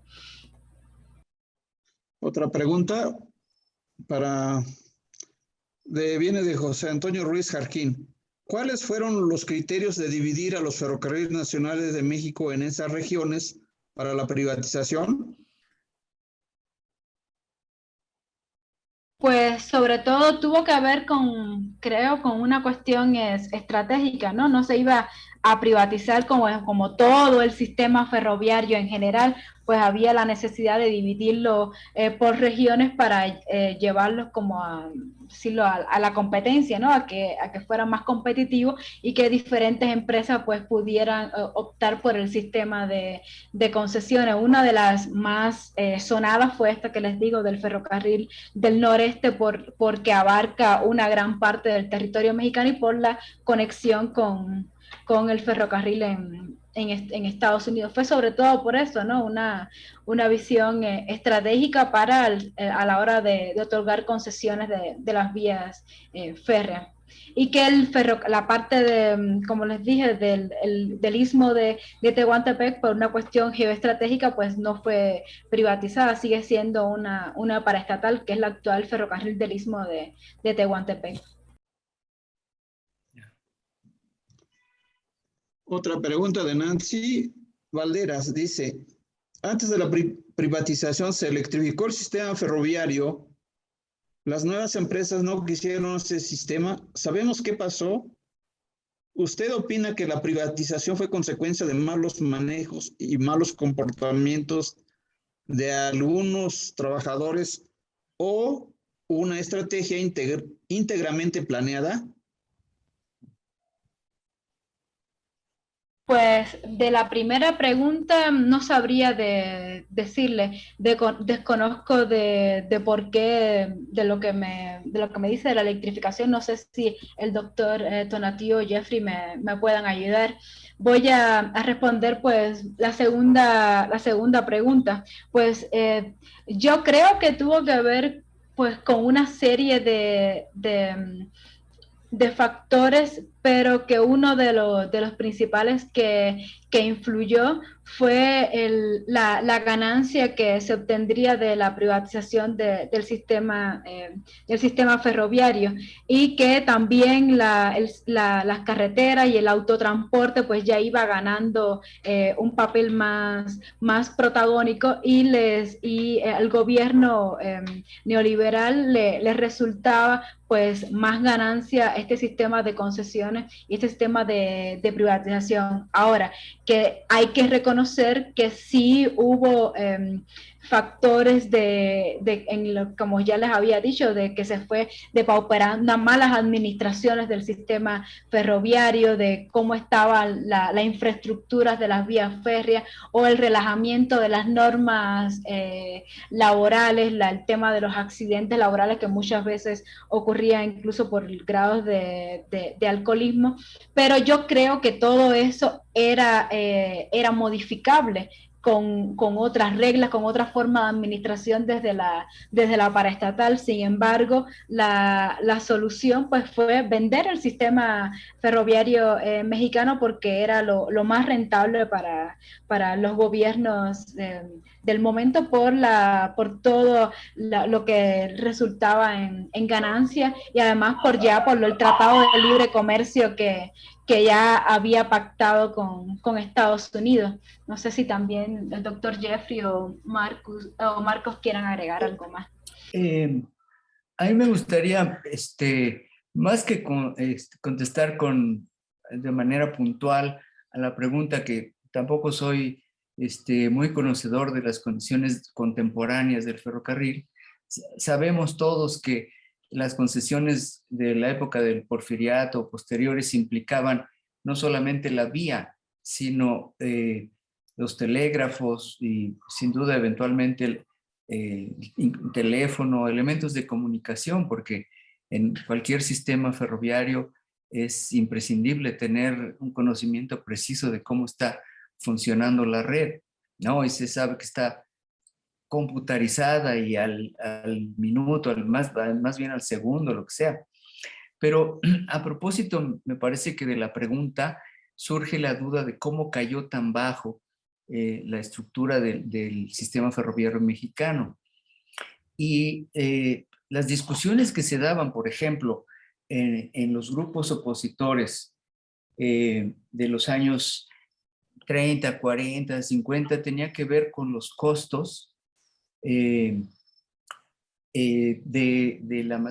lo que se movía. Digamos, para tener una empresa rentable, uno tiene que tener ganancias.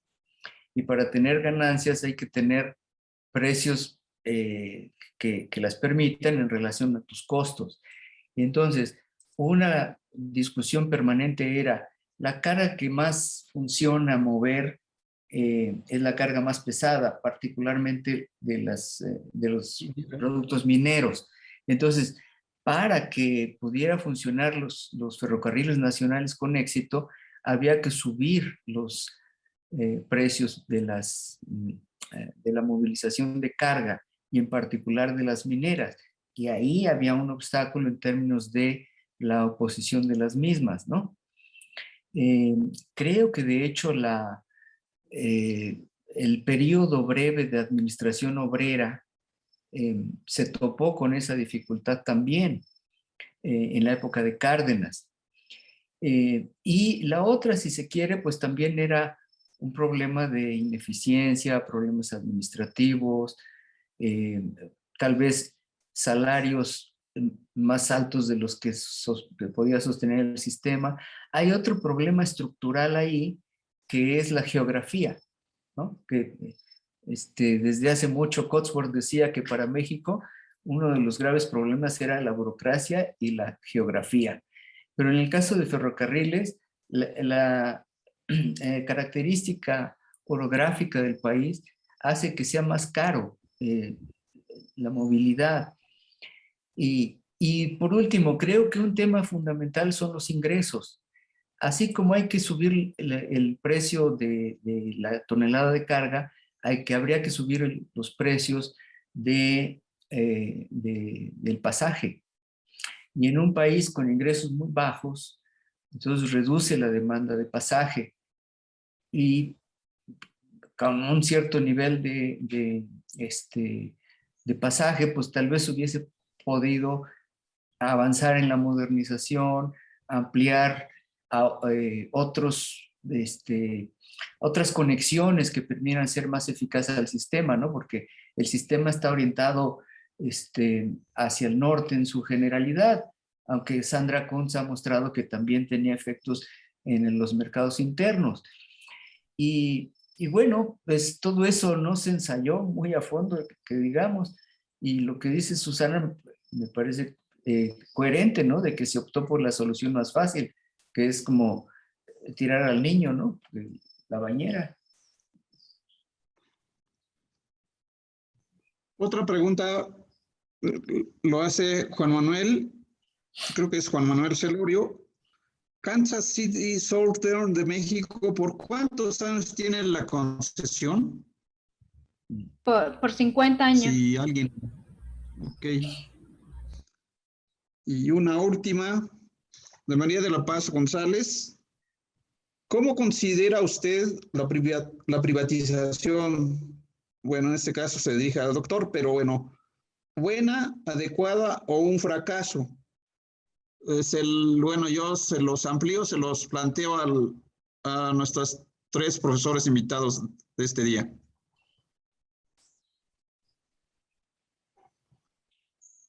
Marcos, Jeffrey. Bueno, pues, ok, pues depende, un fracaso para quién, o un éxito es como el bueno, el malo y el feo, ¿verdad? Pues para Kansas City debe ser un éxito, pero para el país, en términos de la integración y de un proyecto nacional, pues es un fracaso. Entonces yo creo que depende de dónde se coloque uno. Si uno le pregunta a los despedidos de los ferrocarriles o a la gente de Matías Romero, pues es una tragedia, ¿no? Doctor Jeffrey.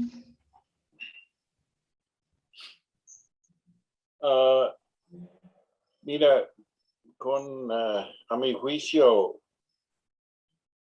el neoliberalismo fue una respuesta a la crisis del capitalismo mundial, de las ganancias en los 70s, que a mi juicio no ha sido resuelto, pero la respuesta fue cortar tanto los gastos de salarios como los gastos del Estado.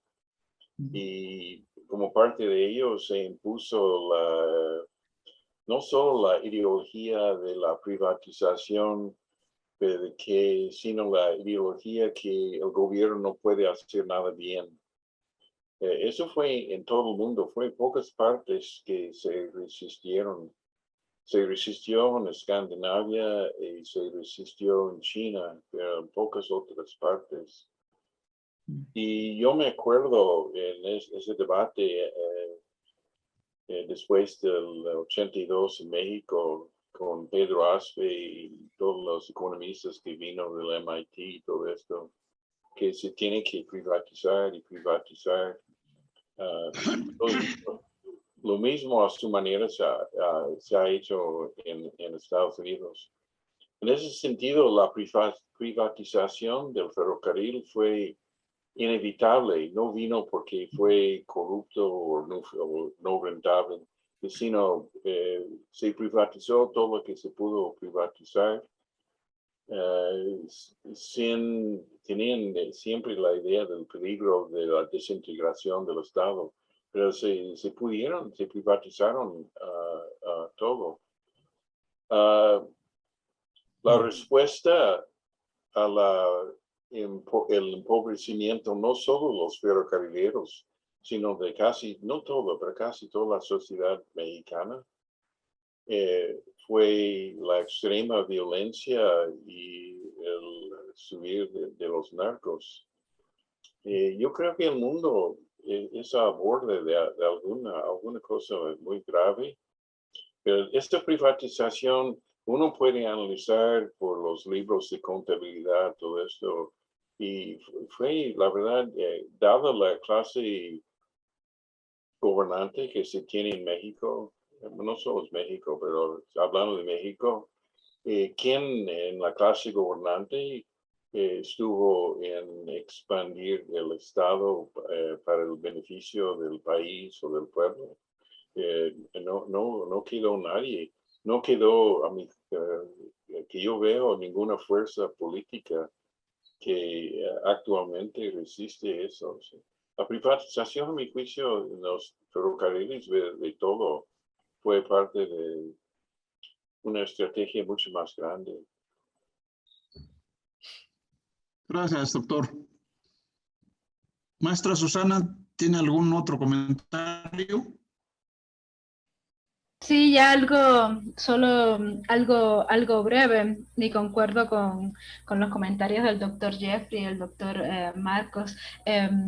Este tema de la privatización, pues, más allá de encontrar buenos, malos o culpables, pues creo que hay que entenderlo como una estrategia que no solo hay que pensarla en el tema económico, sino en una cuestión de ideología, igual como la idea de que el gobierno tiene la culpa y que por culpa y que el gobierno es ineficiente y que por eso se vino abajo el ferrocarril, o la propia idea que a veces tienen las personas en un sentido general de que el gobierno o el Estado pues no es capaz de solucionar nada y que debemos dejarle todo a las empresas privadas sin ver a fondo, por ejemplo, las condiciones laborales de los trabajadores en las actuales empresas, que muchos no se ven limitados a efectuar demandas, porque si